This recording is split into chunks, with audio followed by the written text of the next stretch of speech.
Alors dans la réaction immunitaire innée, il y a la réaction inflammatoire. Alors les signes d'une réaction inflammatoire, c'est bien entendu la chaleur. Alors la chaleur est associée donc à l'afflux sanguin, tout comme la rougeur d'ailleurs, qui est associée à l'afflux sanguin.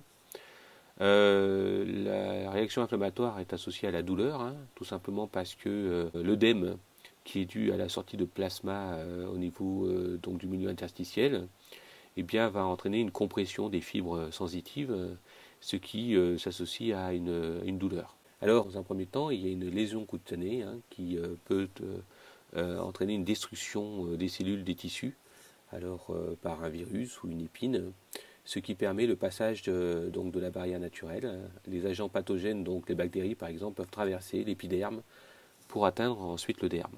Alors ensuite, il y a donc la libération de médiateurs chimiques hein, qui vont attirer par chimiotactisme les leucocytes au niveau du site d'infection. Alors ensuite, il y a contamination conduisant à la pénétration des micro-organismes hein, qui vont débuter leur multiplication cellulaire. C'est le début de l'infection. Alors la dilatation locale des capillaires sanguins et la diffusion du plasma sanguin dans les tissus avoisinants constitue la troisième étape. Alors cela induit un gonflement hein, de la plaie et la rougeur, qu'on appelle l'érythème et l'œdème. Alors les terminaisons nerveuses présentes sont stimulées et envoient un signal de douleur au niveau du cerveau. Alors ensuite il y a la diapédèse, hein, c'est-à-dire les phagocytes qui sont circulants dans les vaisseaux sanguins vont traverser la paroi et venir au niveau des micro-organismes.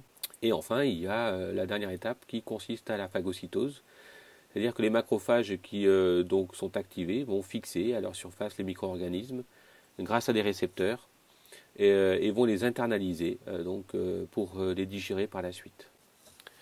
Voilà.